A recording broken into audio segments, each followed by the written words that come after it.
George, it's me, Veronica. Veronica, look at you. You're all grown up. Last time I saw you had a ponytail and baby fat. So did you.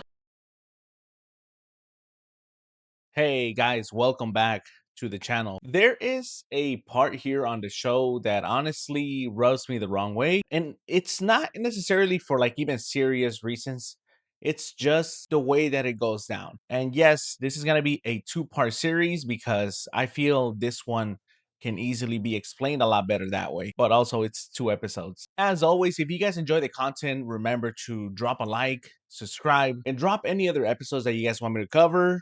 I still have a lot of recommendations. I'm going to get to all of them. As always, too, thank you so much to the members. You guys are beautiful. I hate you! Now, this episode feels like a normal family funeral episode, like on the surface, right? But when you honestly take a look at it, it is one of the biggest turning points in the George Lopez show. Now, the reason this is huge to me and why it's actually really important in the show is because Carmen is a crucial point throughout the entire series up until this point, and it literally seems like they are just writing her out. You know what? If you like this, you can totally have it. I've already worn it like 2 times. Thank you. And I understand that it happens. It happens in a lot of like popular shows. You have The Office where Michael leaves, Shameless where Fiona leaves. You also have that Eric Foreman in the 70s show. Like, it just happens. Now, the reason this rubs me the wrong way is because if you honestly take a look at this, Veronica does not fit in at all. It doesn't really make sense that all of a sudden they're dealing with a rich, spoiled brat, something that they've apparently struggled to deal with the entirety of the show, minus the rich part. I mean, Carmen and Max have been struggling forever. All of a sudden, George goes to a funeral, and he is the one that is to take care of Veronica's well-being and upbringing. It doesn't make sense. Now, the episode starts off with the family having to go to Claudia's funeral, Angie's former sister-in-law. She was sick for a couple of years, so in a way, it's a relief. Well, at least she's not suffering anymore, Angie. And George is already not happy to go, but it's not because he's heartless. It's just because it's Angie's side of the family. We should be there for Veronica. She's our goddaughter. She just lost her mom, and who knows where her dad is. Why do I have to go down there, Angie? All your relatives treat me like dirt just because they have money. It's like George has to feel some type of privilege from being able to breathe the same air as them. After the service, you can slip out and play golf at my cousin's country club. All right, I'll go to Miami, Angie, but for my goddaughter. And this is important because George has always had issues with how Angie's family looks at him. Because I promised the Lord. I'm just taking my clubs as a show of faith. They always look down on him. They've had issues with him for years. I mean, I've explained the way that Vic and him were when they first met. Now, you have to take a note of this, and it's the fact that it's an episode about death, but everybody is talking about money. Start, not all my relatives look down on you. Hey, there's your Aunt Tipsy. You're still married. Ah, you're still drinking. It really shows you who the Palmeros are. So tell me, what have you been up to, George? I just got out on parole. Some other was looking at Angie the wrong way, so I stabbed him and I licked the knife because that's how I roll, fool. I got a strike, I'm burning right now. I don't care. Then comes the video will. I'm leaving everything to my daughter, Veronica. The money has been put into a trust. The person I chose has worked hard his whole life. Claudia announces that Veronica is going to inherit absolutely everything. Will Vic Palmero please step forward? Okay, now bend over and kiss George Lopez's ass because I pick him. But she is not going to get to it right away as George is in charge of the money. Now, this shocks everyone because nobody respects him, nobody trusts him. But Claudia understands that George is a self-made man. He literally worked his way in the factory, and she has a point. At the end of the day, George is someone that has actually worked for a living. Yeah, but I didn't have a full diaper look. You don't want to play this game. Claudia is literally with the mindset that Veronica doesn't need another rich person around her. She needs someone to actually tell her no. That's probably the best dying wish for a Palmero. Now, Veronica officially enters the family orbit, and you can immediately tell that she is going to be the replacement for Carmen. This is your cousin Veronica. Hey, Max. Why don't you show her to the spare room? She's gonna stay with us for a little while. It's up here. And it's not just that, it's the simple fact that Veronica already has her background. She has money, she has a terrible dad who we'll get to eventually. She has dead parent trauma. She has Vic's guilt and George now attached to her. Of course, the weirdest thing here is Max being absolutely obsessed with her right away. This gift is so much better. Now, this is what I'm saying, that she has so much going on that even though she's not rooted to the show, she has a plot. I believe that's what they feel is enough to just slowly start writing Carmen out. I should be the trustee. I am Veronica's grandfather. I'm a responsible surgeon. I have an investment portfolio. And you'll see throughout this episode, Carmen barely makes any appearances.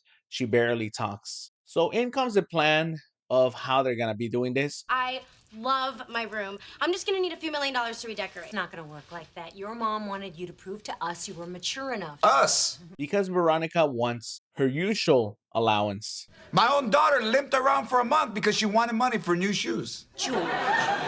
She was pigeon-toed. But George decides to give her the allowance that both Max and Carmen get. You can go back to college, or you can get a job. My 40-year-old boyfriend was the dean. So, kind of awkward. Well, then I guess you'll have to get a job. It's like he sees Veronica's attitude and immediately recognizes that there is possible danger there. My mom used to give me an allowance. Yeah, how much? $5 grand a month. $5 grand a month? That loca, $5 grand a month. I'll give you $40 a week. You know what? Tell that $5 grand a month to the people on the bus, see if they think it's funny. And man, is he not wrong. The thing here is though, like, they write that rich girl character so well because she doesn't see money as a responsibility. She sees it as freedom. She sees it as a right.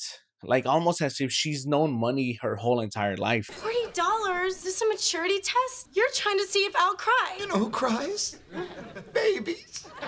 Bottom line is that if she cannot be trusted with $40 a week, she absolutely cannot be trusted with millions. Seriously, the Max crush on Veronica is crazy because This is by far the best bowl of cereal I've ever had. So we're barely related, right? they're not shy about it. They lean into it. They are literally telling you that Max is crushing on her. Max thinks she's attractive. Max is willing to do whatever she wants. And this is why their chemistry is weird. And you'll see too that she's not really bonding with Carmen. It's really just Max. It's a different type of chaos. Veronica knows how to use people. Carmen was just emotional. Seriously, two different ends of the spectrum here. About a mansion with a grotto and live like a king. It'd be dark and in the middle of the night you hear, And we would have been broke in a year. we, my rich guy's fantasy, Angie, we're not married. Of course, in another way to teach Veronica responsibility, she needs to get a job. So, how did the job hunt at the mall go? Well, I applied at a bunch of boutiques, and I think I've got a really good shot.